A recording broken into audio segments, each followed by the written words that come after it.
Bismillahirrahmanirrahim. Assalamualaikum warahmatullahi wabarakatuh. Innal hamdalillah nahmaduhu wa nasta'inuhu wa nastaghfiruh wa na'udzu billahi min syururi anfusina wa min sayyiati a'malina. Man yahdihillahu fala mudhillalah wa man yudlil fala hadiyalah. Wa asyhadu an la ilaha illallah wahdahu la syarikalah wa asyhadu anna Muhammadan abduhu wa rasuluhu la nabiyya ba'dah. Ya ayyuhalladzina amanu taqullaha haqqa tuqatih wa la tamutunna illa wa antum muslimun. Ya ayyuhan nasu taqu rabbakumul ladzi khalaqakum min nafsin wahidah wa khalaqa minha zawjaha wa batha minhuma rijalan katsiran wa nisaa'a wattaqullaha alladzi tasaaluna bihi wal arham innallaha kana 'alaikum raqiba. Ya ayyuhalladzina amanu taqullaha wa qulu qawlan sadida yuslih lakum a'malakum wa yaghfir lakum dzunubakum wa man yuti'illaha wa rasulahu faqad faza fawzan 'azima. Amma ba'du fa inna asdaqal hadithi kitabullah wa khairul huda huda Muhammad sallallahu alaihi wasallam wa syarrul umuri muhdatsatuha fa inna kulla muhdatsatin bid'ah wa kulla bid'atin dhalalah wa kulla dhalalatin finnar. Ma'asyiral muslimin, para hadirin yang dirahmati oleh Allah Subhanahu wa taala. Alhamdulillah, kita bersyukur kepada Allah Subhanahu wa taala atas segala nikmat yang Allah berikan kepada kita semuanya, sehingga di subuh hari ini kita bertemu kembali di masjid yang mulia ini. Mudah-mudahan Allah Subhanahu wa taala memberkahi kegiatan kita ini dan memberikan kita manfaat dari apa yang akan kita pelajari pada subuh hari ini. Amin. Melanjutkan kembali kajian kita, dan kita telah sampai pada hadis yang ke-249, masih dalam bab yang sama, babul islah bainan nas, bab memperbaiki hubungan saudara kita. Dan telah kita jelaskan pada pertemuan sebelumnya ayat yang dibawakan oleh Al-Imam Nawawi, kemudian hadis yang pertama. Maka yang kedua ini adalah yang berikutnya ini adalah hadis yang kedua dari bab ini. Di sini Imam Nawawi mengatakan wa an Ummi Kalthum binti Uqbah bin Abi Mu'aid radhiyallahu anha qalat sami'tu Rasulullah sallallahu alaihi wasallam yaqul laisal kadzabu alladhi yuslihu bainan nas fayanmi khairan aw yaqulu khairan, muttafaqun alaih.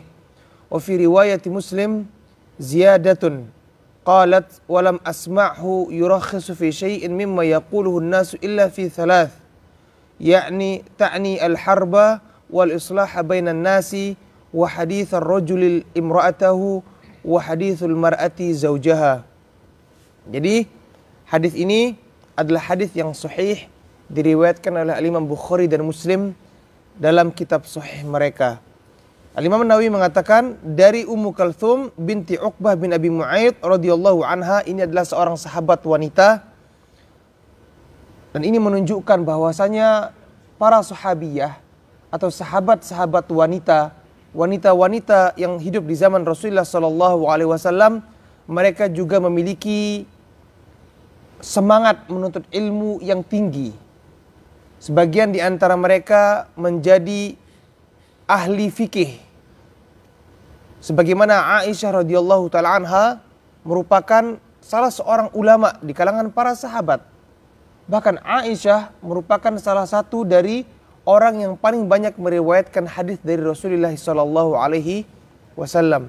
Ini menunjukkan wanita di zaman Rasulullah sallallahu alaihi wasallam mereka dipenuhi dengan ilmu. Mereka belajar agama ini. Oleh karenanya para wanita muslimah yang hidup di zaman ini juga harus mencontoh para sahabat wanita di zaman Rasulullah sallallahu alaihi wasallam. Harus belajar, harus menuntut ilmu. Terlebih-lebih lagi wanita adalah sebagai ibu dari anak-anak, yang dimana anak-anak itu paling banyak menghabiskan waktunya bersama ibunya dibandingkan dengan ayahnya.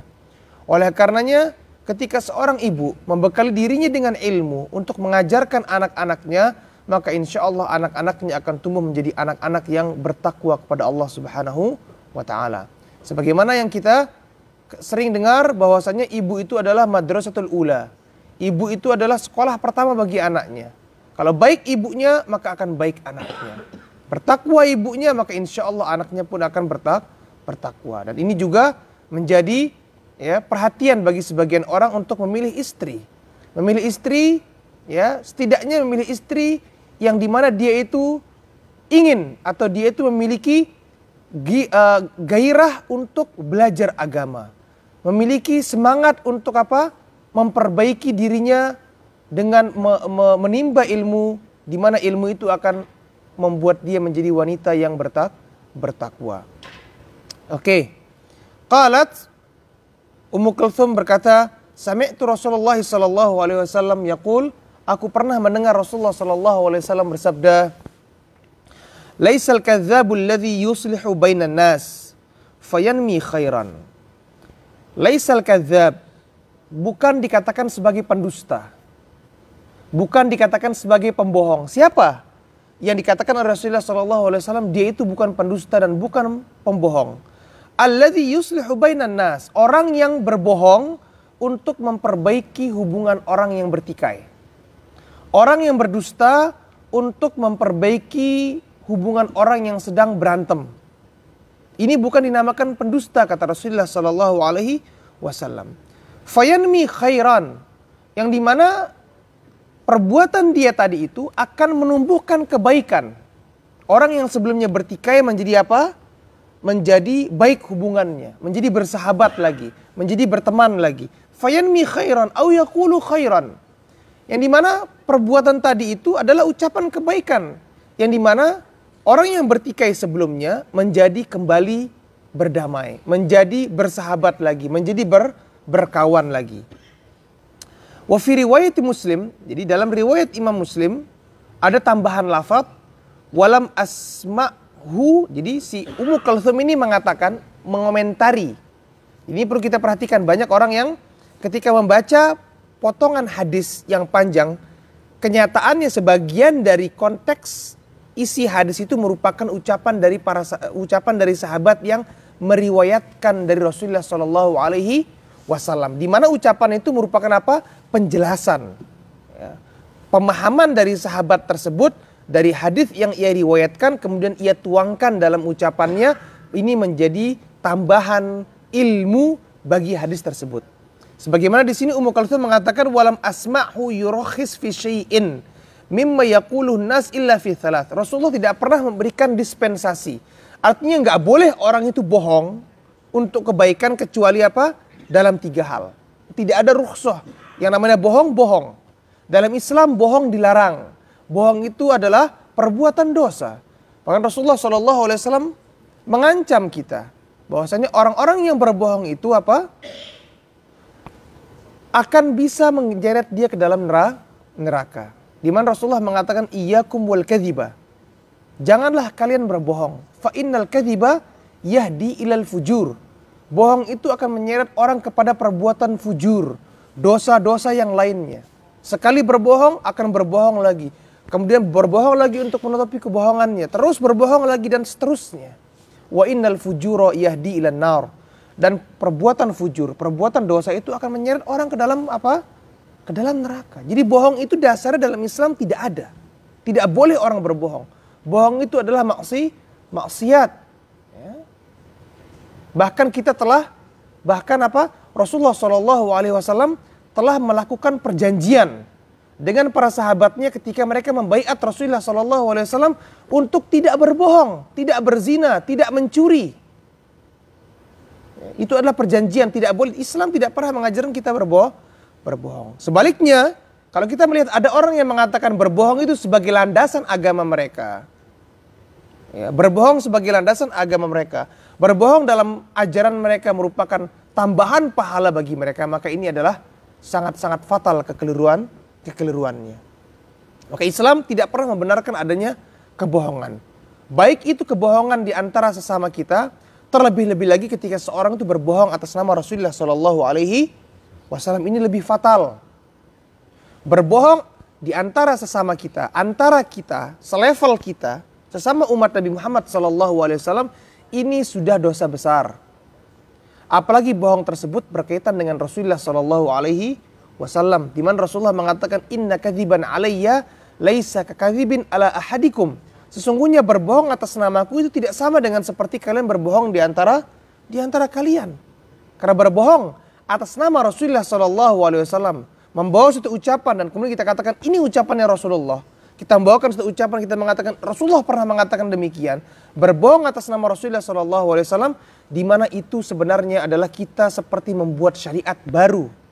Karena ucapan Rasulullah SAW itu mengandung syariat. Ucapan Rasulullah SAW itu mengandung apa? Wahyu. Sehingga ketika seseorang berani berbohong, berdusta atas nama Rasulullah SAW, dia telah membuat syariat baru versi dia. Bahkan Rasulullah mengatakan, man kadzaba alayya muta'ammidan falyatabawwa maq'adahu minan nar. Dan hadis ini hadis yang sahih. Rasulullah mengatakan, barang siapa yang berbohong atas namaku dengan sengaja, maka siap-siap dia mengambil tempat duduknya di dalam neraka. Tidak boleh kita berbohong atas nama Rasulullah SAW. Taib. Jadi kata Ummu Kalthum, walam asma'hu yurakhis fi syai'in mimma yaquluhu an-nas illa fi thalath. Rasulullah tidak pernah memberikan rukhsah atau keringanan untuk berbohong ini kecuali dalam 3 hal. Ta'ni al-harb, yang pertama ketika peperangan. Kedua, wal islah bainan nas. Yang kedua ini adalah apa? Untuk memperbaiki hubungan orang yang bertikai. Yang ketiga, hadithur rajuli imra'atahu, ucapan suami kepada istrinya, au hadithul mar'ati zaujaha, atau ucapan istri kepada suaminya untuk menyenangkan hatinya. Jadi ucapan Ummu Kalthum ini sebagai tambahan dari hadis. Dan ini banyak terjadi di dalam hadis-hadis yang diriwayatkan oleh para ulama, dan kita harus mengetahui supaya kita tidak menganggap bahwasanya ucapan dari para sahabat ini bagian dari hadis. Karena kenapa? Karena sebagian dari ucapan sahabat ini ya ada yang tidak menjadi pendapat yang rojih. Misalnya begini, ada sebuah hadis dari Rasulullah SAW. Kemudian ada seorang sahabat yang mengomentari hadis tersebut, yang dimana komentar sahabat itu merupakan pendapatnya. Dan pendapatnya pada saat itu kebetulan pendapat yang tidak kuat. Karena ada pendapat yang lebih kuat, yaitu berasal dari hadis yang lainnya, yang apa? Yang menjelaskan tentang maksud tadi hadis tersebut. Nah, kalau orang tidak bisa membedakan ini adalah ucapan Rasulullah atau ucapan para sahabat, maka dia akan beramal dengan ucapan itu sepenuhnya. Seperti kita contohkan dalam hadis wudu. Ketika Rasulullah SAW mengatakan dalam hadisnya, inna ummati ya'tuna yaumal qiyamah gurran muhajjalina min atharil wudu. Sungguhnya umatku di hari kiamat akan datang dalam keadaan gurroh, wajahnya bercahaya, muhajjal, yaitu tangan dan kakinya akan bercahaya, min atharil wudu, karena dulu ketika di dunia mereka berwudu. Itu kelihatan nanti umat Nabi Muhammad SAW bercahaya, wajah, tangan dan kaki itu bercahaya di hari kiamat. Orang bisa mengenali, oh ini berarti umatnya Nabi Muhammad SAW. Abu Hurairah sebagai perawi hadis menambahkan, memberikan testimoni dengan hadis itu dengan mengatakan, faman istata'a minkum an yutila gurratahu falyaf'al. Barang siapa yang mampu menambah, memanjangkan gurrah tadi itu, tahjilnya tadi itu, perpanjang, artinya bercahaya di wajahnya itu diperpanjang, diperluas. Tangannya yang bercahaya sampai siku diperluas, kakinya yang bercahaya sampai mata kaki diperluas. Itu merupakan ucapan Abu Hurairah, yang dimana dia mengomentari hadis Rasulullah SAW. Banyak orang yang menganggap itu adalah bagian dari hadis itu sendiri, merupakan ucapan Rasulullah SAW. Ala kulli hal, pentingnya kita mempelajari ilmu hadis agar kita bisa berhati-hati dari kesalahan-kesalahan yang mungkin terjadi ketika seorang berusaha untuk memahami hadis Rasulullah SAW. Taib, hadirin yang dirahmati Allah Subhanahu Wa Taala. Jadi hadis ini merupakan penjelasan bagi kita bahwasanya seseorang itu boleh berbohong untuk apa? Memperbaiki hubungan seseorang, atau dalam peperangan, atau ketika seorang suami ingin menyenangkan hati istrinya. Ulama berbeda pendapat. Maksud dari Rasulullah SAW dari bohong di sini, apakah bohong pada zatnya, yaitu bohong yang benar-benar bohong, ataukah bohong yang dimaksudkan di sini adalah tauriyah, yang kita kenal dengan seseorang mengucapkan suatu ucapan yang dimana ucapan tersebut memiliki 2 makna. Contoh, perbedaan antara bohong dengan tauriah. Bohong jelas bohong. Insya Allah semua orang memahami maksud arti kata dari bohong. Bohong itu adalah ketika seorang mengucapkan sesuatu, mengatakan sesuatu yang bertentangan dengan kenyataan, khilaful waqi', bertentangan dengan kenyataan, bertentangan dengan yang terjadi. Itu adalah bohong. Adapun tauriah adalah ketika seorang itu mengucapkan ucapan yang memiliki dua makna, kata yang ambigu, kata yang memiliki dua makna. Yang dimana dia sebenarnya itu tauriah itu seperti seorang yang ngeles, tapi dia tidak berbohong. Seperti misalnya contohnya seperti ini. Ada seorang yang suka minjem uang sama kita. Dan orang ini, atau ada seorang yang suka minjem uang dengan orang-orang yang lainnya. Dan dia terkenal kalau sudah minjem uang susah bayar hutangnya. Atau dia malas, atau dia suka marah kalau ditagih. Dia datang kepada kita meminjam uang sama kita. Kita nggak mau ngasih dia uang nih. Kita tidak mau meminjamkan dia uang. Karena tahu ini adalah orang yang memang nggak mudah dalam bermuamalah. Dia datang kepada kita, dia mengatakan, saya mau pinjam uangmu. Kemudian kita mengatakan apa? Kita mau mengatakan saya tidak punya uang, maka tidak mungkin. Kita punya uang, dia tidak mau berbohong. Maka dia mengatakan apa? Saya kebetulan lagi nggak pegang uang sekarang ini. Bisa dipahami? Saya kebetulan sedang tidak pegang uang. Yang dipahami oleh orang itu adalah dia tidak punya uang. Jadi ketika saya mengatakan, saya kebetulan lagi nggak pegang uang ini. Kenyataannya saya pegang uang apa tidak? Tidak, uang saya ada di dompet saya. Jadi kata-kata seperti itu dikenal dengan nama tauriah dalam Islam.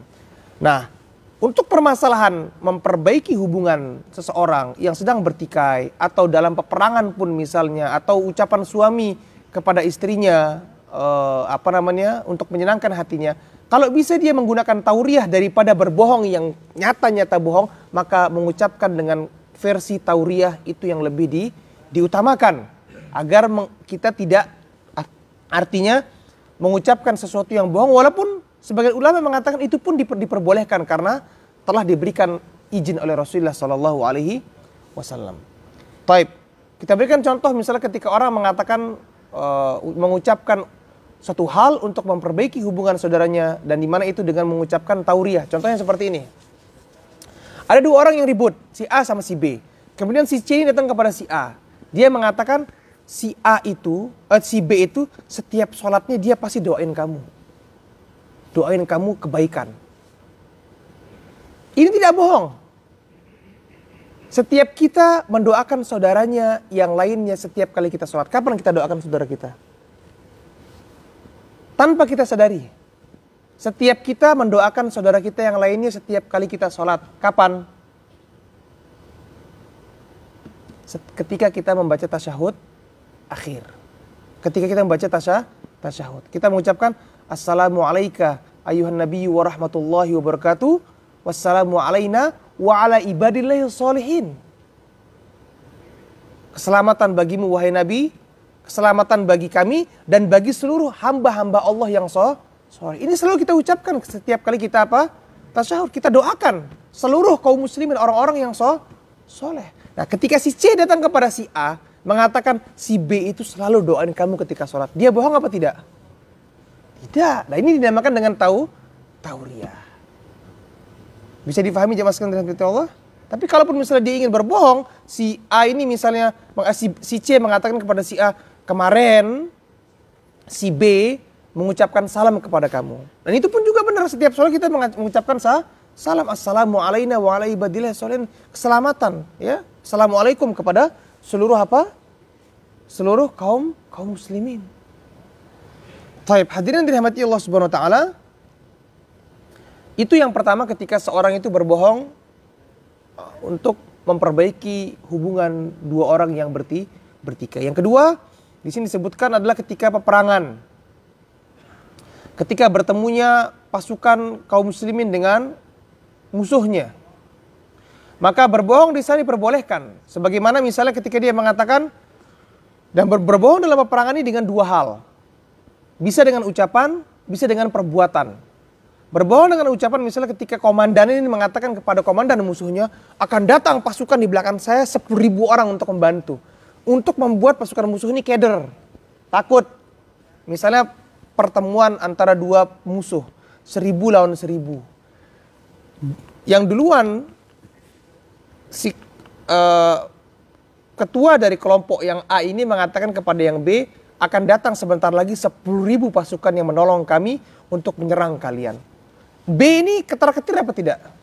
Ketar-ketir, takut, karena dia akan menyangka mentalnya akan down. Nah, ini diperbolehkan dalam peperangan atau dengan perbuatan yang kita kenal dengan istilah apa, strategi peperangan, seperti yang dilakukan oleh seorang sahabat yang bernama Qaqqa bin Amr radhiyallahu taala an. Ya, jadi ketika ingin berperang, maka dia di pagi hari. Jadi ketika seorang berperang itu akan ada banyak batalion. Jadi grup-grup pasukan itu banyak. Sebagaimana Rasulullah SAW ketika mengirim para sahabat untuk apa? Untuk pergi perang, Rasulullah menyiapkan batalion A, batalion B dipimpin oleh sahabat ini, batalion ini dipimpin oleh sahabat ini, batalion ini dipimpin oleh sahabat ini. Jadi terdiri dari berbagai macam, ada pasukan pemanah, ada pasukan berkuda, ada pasukan yang membawa ini, ada pasukan yang melempar ini dan lain sebagainya. Jadi batalionnya berbeda-beda. Nah, Qaqqa bin Amr ini dia itu memimpin satu batalion. Di pagi hari dia datang ke bagian sini. Ya. Kemudian pergi. Besok paginya datang lagi dari tempat yang lain. Musuh menyangka, "Wah, ini banyak sekali nih. Datang sini, datang sana, datang situ." Jadi strateginya membuat manipulasi musuh supaya musuh menyangka banyak pasukan yang menolong, memiliki backingan yang banyak, sehingga musuh sudah akan menjadi down mentalnya terlebih dahulu, bahkan sebelum peperangan. Ini diperbolehkan, ya, dalam peperangan. Ditanya saya bagaimana, tidak tahu, ya, karena saya tidak pernah mengikuti peperangan. Ya, sampaikan seperti ini saja. Artinya ketika dalam peperangan, kalau dibutuhkan seorang itu memanipulasi musuh, ya, agar membuat mental mereka, maka ini diperbolehkan. Dan yang terakhir yaitu adalah ucapan seorang suami kepada istrinya dan ucapan seorang istri kepada suaminya untuk menyenangkan hatinya. Dan bohongnya suami kepada istrinya atau istri kepada suaminya ini dijelaskan oleh Al-Hafidz Ibnu Hajar radhiyallahu taala an, supaya orang tidak salah menyangka, dipikir nanti seorang suami ketika dia bohong kepada istrinya apapun itu boleh, atau istri ketika berbohong kepada suaminya apapun itu boleh. Jadi perlu dipahami, ada hal-hal yang diperbolehkan dan sisanya adalah semuanya tidak boleh, karena dasarnya bohong itu dilarang. Di sini Al-Hafidz Ibnu Hajar Al-Asqalani menyebutkan wattafaqu ala anna al-murad bil kadhib fi haqqil mar'ah war rajul. Sungguhnya ulama sepakat yang dimaksud dari berbohong, ya, antara suami istri, innama huwa fima la yusqitu haqqan alaihi au alaiha au akhdhi ma laysa lahu au laha. Jadi yang dibolehkan, yang disepakati oleh para ulama, bohong yang dibolehkan antara suami istri adalah bohong yang tidak menggugurkan kewajiban salah satunya, atau bohong yang dimana itu mengambil hak yang lainnya. Jadi suami punya kewajiban yang dimana dia wajib mengerjakan kewajibannya itu. Dia nggak mau mengerjakan kewajiban itu, dia bohong untuk menggugurkan kewajiban, ini dilarang. Istri juga demikian, punya kewajiban kepada suaminya, kemudian dia berbohong untuk menggugurkan kewajibannya tadi itu, maka ini juga dilarang. Suami tahu istrinya punya hak sesuatu, dia manipulasi, dia bohong supaya istrinya tidak menuntut haknya. Karena bohongnya tadi itu, istrinya tidak jadi menuntut hak istrinya tadi itu kepada suaminya, maka ini juga dilarang bohongnya. Sebaliknya istrinya tahu suaminya ini punya hak, kemudian istrinya ini memanipulasi, berbohong kepada suaminya agar suaminya tidak jadi meminta haknya kepadanya, maka ini dilarang. Bisa difahami? Selain itu, ketika seorang suami berkata kepada istrinya, "Engkau adalah wanita yang paling aku cintai di dunia ini," dan lain sebagainya, "Engkau adalah wanita yang paling cantik di dunia," dan sebagainya, ya. Walaupun itu misalnya kebohongan-kebohongan yang dimana itu menyenangkan hati istrinya, maka ini diperbolehkan dan itu berpahala, ya. Bahkan istri itu katanya senang dibohongi, ya apa tidak? Senang dibohongi sama suaminya. Dibohongi untuk dirayu, ya, bukan dibohongi untuk dihilangkan haknya atau menggugurkan kewajibannya. Hadirin dirahmati Allah Subhanahu wa taala, kita berlanjut kepada hadis yang berikutnya. Hadis yang diriwayatkan, dan ini hadis yang terakhir dari bab ini, karena bab yang berikutnya adalah bab yang sangat bagus sekali, bab yang berkaitan tentang apa? Keutamaan orang-orang miskin, keutamaan orang-orang fuqara, dan ini bab yang perlu kita pelajari insyaallah di pertemuan yang akan datang. Hadis yang terakhir dari Aisyah radhiyallahu taala anha, beliau bersabda, dan ini kembali lagi kita katakan, ini sahabat perempuan lagi. Ya. Ini merupakan pecutan ya bagi kita. Orang-orang yang laki-laki tidak mau belajar agama. Khususnya saya lihat pengajian di Australia ini, saya lihat justru yang aktif itu ibu-ibu pengajian. Yang laki-laki itu di rumah, duduk manis. Ya, yang pengajian itu ibu-ibu. Mana yang laki-laki ini?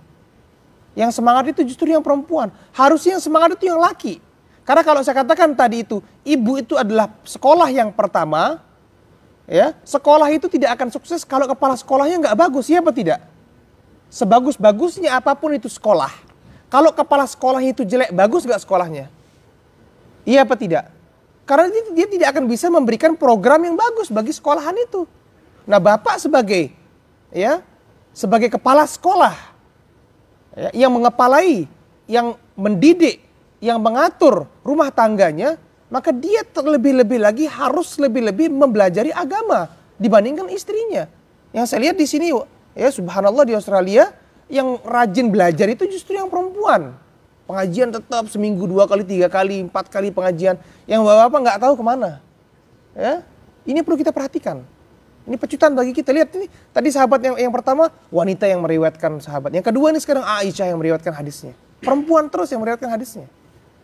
Ya. Qalat sami'a Rasulullah sallallahu alaihi wasallam sauta khusumin bil bab aliyah aswatuhuma. Rasulullah pernah mendengar ada suatu suara yang sangat keras. Yang dimana dua itu suara orang yang sedang bertengkar. Yang perlu kita ketahui bahwasanya ada adab-adab seseorang ketika dia bersama Rasulullah sallallahu alaihi wasallam. Seseorang tidak boleh mengangkat suaranya lebih keras dibandingkan suaranya Rasulullah sallallahu alaihi wasallam. Bahkan Allah menyebutkan dalam Al-Quran, la tarfa'u aswatakum fawqa sautin nabi wa la tajharu lahu bil qaul. Janganlah kalian mengangkat suara kalian lebih tinggi daripada suara Rasulullah sallallahu alaihi wasallam. Wa la tajharu lahu bil qaul, dan jangan teriak-teriak ngomong kepada Rasulullah sallallahu alaihi wasallam. Ya. Ini adab kepada Rasulullah sallallahu alaihi wasallam. Itu ketika Rasulullah masih hidup. Ketika Rasulullah telah wafat, bagaimana bentuk kita mengaplikasikan ayat tadi itu, jangan mengangkat suara kita. Kalau kita dibawakan hadis, ya ini Rasulullah mengatakan demikian, kemudian kita tidak menyetujuinya, kita mengatakan, nggak mau, saya nggak mau terima hadis Rasulullah SAW. Itu bentuk kita mengangkat suara kita melebihi Rasulullah SAW. Ini perlu kita perhatikan, nggak boleh. Ya, bahkan Imam Syafi'i mengatakan dalam hadisnya, man istabana lahu sunnat Rasulillah SAW, barang siapa yang telah jelas sampai kepadanya hadis dari Rasulullah SAW, fala yahillu lahu, tidak halal baginya an yada'ahu, untuk meninggalkan hadis Rasulullah SAW itu liqauli wahidin kainan mankan, karena mengikuti ucapan seseorang yang lainnya, siapapun dia, ustadzkah dia, kiaikah dia, tuan gurukah dia, syekhkah dia, habibkah dia. Kalau dia bertentangan ucapan dengan Rasulullah SAW, yang kita ikuti Rasulullah SAW, bukan ustadz tadi itu. Ini yang mengucapkan Imam Syafi'i. Ya, oke. Yang perlu kita perhatikan, tidak boleh kita mengangkat suara kita di hadapan Rasulullah SAW. Kejadian ini pernah terjadi setelah wafatnya Rasulullah SAW di Masjid Nabawi. Ada 2 orang yang ribut. Kemudian pada saat itu zamannya khalifahnya Umar. Dan kita ketahui Umar bin Khattab ini adalah khalifah yang sangat tegas. Ya, sangat tegas. 2 orang yang ribut di Masjid Nabawi ini ditegur sama Umar bin Khattab radhiyallahu taala. Kenapa kalian ribut-ribut di sini? Jangan kalian ribut-ribut, jangan teriak-teriak di dalam masjid ini, kata Umar bin Khattab radhiyallahu taala anhu. Kemudian Umar berkata kepada mereka, kalian ini orang mana? Kata mereka, kita ini orang dari luar kota Madinah. Artinya apa? Kita nggak pernah ke Madinah sebelumnya, nggak tahu apa peraturan-peraturan, etika-etika di Madinah, kita nggak tahu, katanya 2 orang tadi itu. Kata Umar, lau kuntuma min ahlil Madinah. Kalau seandainya kalian ini orang Madinah yang tahu etika di Masjid Nabawi ini bagaimana, nggak boleh teriak-teriak ya di hadapan Rasulullah Shallallahu Alaihi Wasallam kalian teriak-teriak, ya, la auja'tukuma dorban. Kalau kalian ini untung kalian bukan orang Madinah, katanya Umar. Kalau kalian orang Madinah tak pukul sampai kalian kesakitan. Tarfa'ani aswatukuma fi masjidin Nabi sallallahu alaihi wasallam, fi amami Rasulullah sallallahu alaihi wasallam. Kalian berani teriak-teriak di depan Rasulullah sallallahu alaihi wasallam. Ini perlu kita ketahui, nggak boleh orang teriak-teriak di Masjid Nabawi. Ada orang yang lewat Raudhah mau ngeliatin kubur Nabi teriak-teriak. Ini perlu kita ketahui, belajar adab gimana etika kita kepada Rasulullah sallallahu alaihi wasallam. Itulah dia ketika kita berdoa itu disuruh oleh Allah, berdoa itu dengan lirih, berdoa itu dengan khusyuk, berdoa itu dengan tenang, dengan merenung, merendah kepada Allah Subhanahu wa taala, bukan berdoa dengan teriak-teriak, berzikir dengan teriak-teriak. Ini menyalahi Rasulullah sallallahu alaihi wasallam. Kalau kita belajar Islam yang benar, tidak akan terjadi kekacauan. Tidak akan terjadi apa? Ribut sana ribut sini, nggak akan ada. Nah, ini dua orang ribut di hadapan Rasulullah sallallahu alaihi wasallam. Apa kata Rasulullah?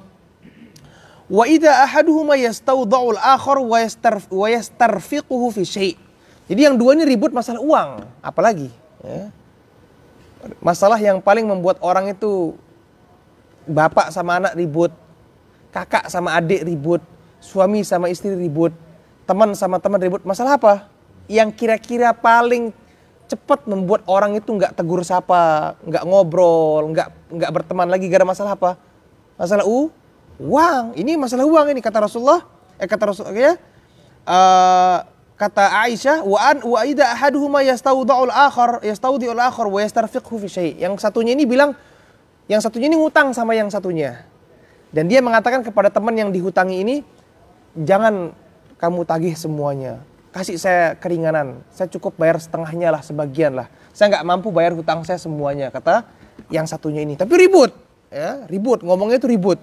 Nggak bisa, kamu harus bayar hutangmu, kamu harus bayar, saya butuh uang saya sekarang juga, dan lain sebagainya. Yang satunya juga, dan ini terjadi, sekarang orang yang ditagih itu justru dia yang lebih galak, iya apa tidak?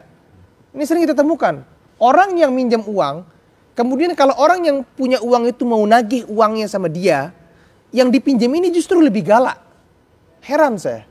Sudah dia minjam uang, dia ngerepotin orang, dia ya enggak terima kasih sudah dipinjemin uang, pas ditagih, dia yang lebih ngamuk, lebih galak dia. Ini mungkin yang terjadi di zaman sahabat, di zaman Rasulullah SAW ini.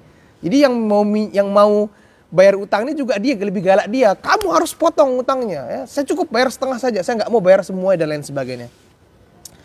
Kemudian wahuwa yaqul, nah orang yang menghutangi tadi ini nggak mau dong orang itu membayar cuma setengah atau membayar sebagian. Dia mengatakan wallahi la af'al, demi Allah dia bersumpah, saya nggak akan mau memberikan keringanan kepadamu dalam hutangmu. Kamu harus bayar full, kamu harus bayar penuh, nggak ada diskon-diskonan. Kemudian fa kharaja alaihi Rasulullah sallallahu alaihi wasallam. Kemudian Rasulullah keluar karena ini sudah urusannya berat nih. Kenapa? Karena ada sumpah di sana atas nama Allah Subhanahu wa taala. Ini tidak bisa kita main-main. Sekarang orang gampang sekali demi Allah, sumpah dengan begitu gampangnya mereka mempermainkan sumpah. Rasulullah sampai langsung keluar. Karena ini sudah problem yang fatal, ini artinya sudah ada yang bersumpah. Kata Rasulullah sallallahu alaihi wasallam, "Ainal muta'alli 'ala Allah la yaf'al ma'ruf." Siapa itu yang berani sekali? Artinya kok berani sekali melangkahi, ya, Allah Subhanahu wa taala, artinya berani sekali mendahului atau mengucapkan satu hal yang begitu fatal, bersumpah tidak akan mau untuk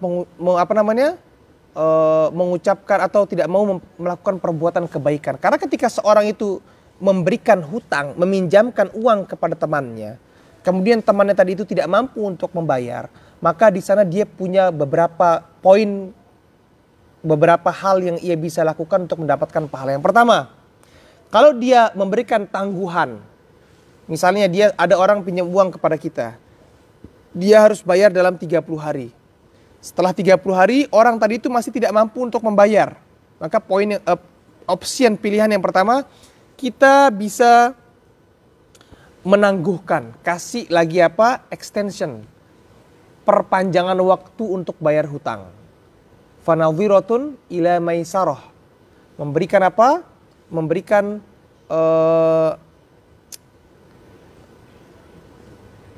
Memberikan tangguhan agar orang tersebut mampu membayar sampai waktu yang ia mampu untuk membayarnya. Ini yang pertama. Keutamaan yang didapatkan apa?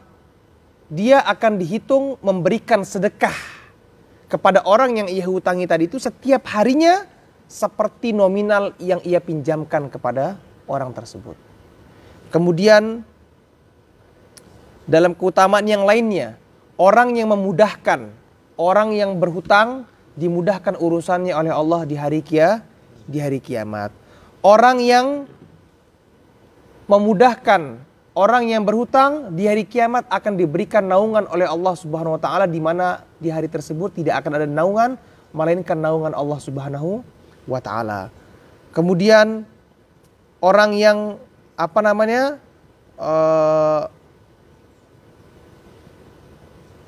menangguhkan hutang tadi itu, memberikan waktu tempo, dia kalau mau dapat pahala yang lebih banyak lagi, maka dia bisa memilih untuk mengikhlaskan seluruh hutang tadi itu, atau memotong dengan misalnya, sudah kamu nanti tanggal 30 bulan depan tidak usah bayar full, bayar setengah saja, tidak perlu bayar full. Ini tingkatan yang lebih lagi, karena tingkatan yang pertama tadi itu dia hanya memberikan apa? Tangguhan saja, tapi nominalnya yang harus dibayar tetap sama. Nah, yang kedua ini tingkatan yang lebih lagi. Dia sudah memberikan tangguhan, kemudian dia bilang kamu cukup bayar setengahnya atau dilunaskan sekalian. Wa an tasaddaqu khairun lakum. Dan kalau kalian itu memberikan sedekah, mengikhlaskan atau memotong sebagian persen dari hutang yang ia hutangi tadi itu lebih baik kata Allah Subhanahu wa ta'ala. Jadi kita yang punya teman-teman yang berhutang kepada kita dimanapun ia berada, maka kalau mau mendapatkan pahala dari Allah Subhanahu wa ta'ala, maka kita bisa amalkan hadis ini. Kemudian faqala, ketika Rasulullah mengatakan kepada orang tadi itu, siapa yang berani sekali, lancang sekali, berani bersumpah atas nama Allah untuk tidak berbuat kebaikan? Kata pemuda itu, faqala ana ya Rasulullah. Kemudian orang itu mengatakan, saya ya Rasulullah, saya tadi yang mengucapkan itu. Kata Rasulullah, kemudian dia mengatakan, falahu ayyudzalika ahabba.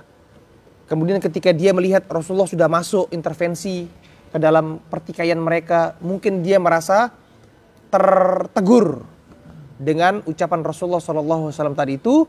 Kemudian dia mengatakan, ya sudah terserah dia, maunya dia apa, dia mau bayar hutangnya sebagian, dia mau lunas, artinya itu terserah dia. Orang tadi ini memberikan lampu hijau kepada temannya yang tadi meminta keringanan tadi itu, maka ia mengatakan, ya sudah terserah ente mau bayar seperti ente bilang tadi itu, mau bayar setengah, ente mau bayar seperempat, ente mau minta ditangguhkan bayar bulan depan, nggak ada masalah. Jadi ini dia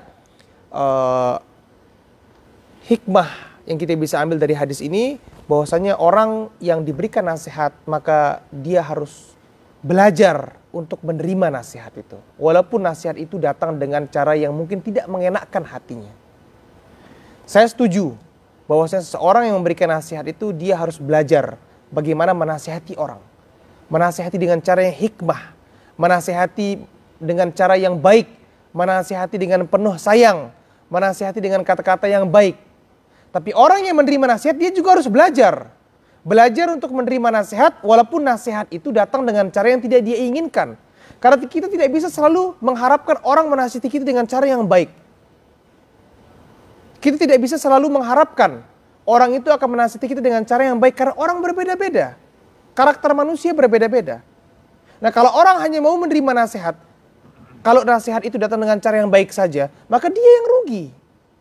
Ambil nasihatnya saja, telan, buang jauh-jauh, dan lupakan bagaimana mungkin pedasnya atau pahitnya cara ia menasihati kita. Ambil nasihatnya. Karena kita yang mendapatkan keuntungan. Orang yang menasihati kita tadi itu tidak dapat apa, artinya dia tidak ada hubungannya, dia hanya menasihati kita saja. Kita terima, kita yang beruntung, kita nggak terima, kita yang rugi. Karena kita berada di atas kesalahan. Iya apa tidak? Sekarang kita berada di atas kesalahan. Kita sedang melakukan sebuah kesalahan dalam hidup kita. Ada orang yang datang memberikan nasihat. Katakanlah nasihatnya mungkin dengan cara yang tidak mengenakkan, kata-katanya pedas. Terus kita dengan dalih, tadi dia menasihati dengan cara yang pedas, saya nggak mau terima nasihatnya. Yang rugi siapa? Siapa yang rugi? Siapa yang rugi? Kita yang rugi. kita di hadapan Allah Subhanahu wa taala besok mengatakan, "Ya Allah, saya di dunia itu nggak mau berhenti maksiat gara-gara dia nasihati saya nggak baik." Nggak ada urusan. Yang dilihat oleh Allah Subhanahu wa taala, kenapa engkau tidak mau berhenti melakukan nasihat tersebut? Tapi bagaimana kita dengan sayangnya kita kepada saudara kita semuslim, kita berusaha untuk menasihati dengan cara yang baik, dan itu yang pertama yang kita harus lakukan. Menasihati dengan hikmah, menasihati dengan akhlak, menasihati dengan ilmu, ini yang terpenting. Tapi kalau kenyataannya pun terjadi, nasihat itu datang dengan cara yang mungkin tidak mengenakan, terima. Sebagaimana kita belajar di sekolahan. Kadang-kadang sikap guru itu mungkin galak. Ya, bahkan sikap guru itu mungkin, saya tidak tahu, mungkin di zaman sekarang tidak ada lagi. Zaman dulu mungkin guru ada yang mungkin mukul pakai penggaris, siapa tidak? Kemudian dengan dalih itu muridnya mengatakan, saya nggak mau sekolah lagi. Ya sudah nggak sekolah, akhirnya nggak dapat ilmu, dia yang rugi. Padahal Imam Syafi'i mengatakan apa? Isbir ala murri jafa min mu'allim. Bersabarlah atas kerasnya dan pedihnya cara guru itu mengajar kalian. Fa inna rusubal ilmi fi nafaratihi, kata Imam Syafi'i. Karena orang-orang yang gagal atau orang-orang yang tidak mendapat ilmu itu yang lari dari sikap-sikap guru tadi itu. Ya sabar sudah. Diterima bagaimanapun nasihat itu pedasnya. Buang jauh-jauh, lupakan cara dia menasihati, karena itu ego. Kembali kepada ego itu, cara dia menasihati. Tapi ambil inti dari isi dari nasihat tadi itu. Karena kita yang beruntung, kita yang mendapatkan manfaat dari nasihat tersebut. Kemudian yang kedua, seseorang ketika melihat saudaranya bertikai, ketika seorang itu melihat saudaranya itu sedang ribut, ya, kalau ributnya tadi itu terang-terangan, artinya sudah menjadi satu hal yang publik, dia pernah berantem di tengah jalan, kemudian dia terang-terangan misalnya di status Facebooknya atau di grup WhatsApp ribut terang-terangan, bukan ribut yang masih mereka ribut antara mereka saja, tidak ada orang lain yang tahu. Kalau ributnya terang-terangan seperti ini, maka boleh kita intervensi masuk, tadakhul, masuk untuk mendamaikan mereka. Sebagaimana Rasulullah SAW melihat dua orang yang ribut terang-terangan, ya, di luar masjid terang-terangan ribut di tempat umum. Rasulullah masuk ke sana untuk apa? Mendamaikan mereka berdua. Tapi kalau ributnya itu masih ribut yang antara mereka berdua dan mereka tidak mau juga orang lain tahu mereka ribut, tidak pernah bicarakan masalah mereka kepada orang lain, tidak pernah membuka bahwasanya mereka itu ribut, tapi ketahuan misalnya ada masalah di antara mereka, maka pada masalah ini tidak boleh orang itu ikut campur. Ya, karena kenapa? Karena dikhawatirkan orang tadi itu akan menjadi malu. Banyak orang yang tidak mau ditahu masalahnya dia, misalnya masalah hutang misalnya. Ya, ini terutama masalah uang misalnya. Dia ngutang, dia tidak bisa bayar, dia malu. Dia tidak mau ada orang lain tahu dia ini ngutang sama si fulan.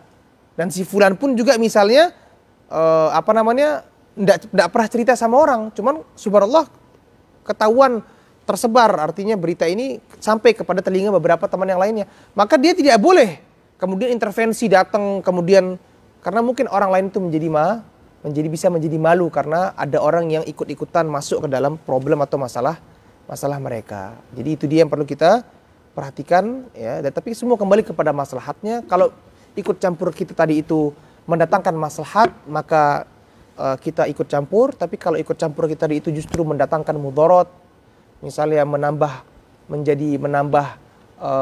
ribut atau menambah buruk keadaan, maka sebaiknya kita menahan untuk tidak ikut-ikutan, ya, dan tetap berdoa kepada Allah Subhanahu wa taala untuk memperbaiki seluruh hubungan orang-orang yang beriman, karena sesungguhnya orang-orang yang beriman itu bersaudara. Mudah-mudahan Allah Subhanahu wa taala memperbaiki hubungan kita semuanya, dan mudah-mudahan Allah Subhanahu wa taala meningkatkan ketakwaan kita, dan mudah-mudahan Allah Subhanahu wa taala memberikan hidayahnya terus kepada kita. Saya cukupkan sampai di sini. Kurang lebih saya mohon maaf. Subhanakallahumma bihamdika asyhadu an la ilaha illa anta astaghfiruka wa atubu ilaik. Assalamualaikum warahmatullahi wabarakatuh.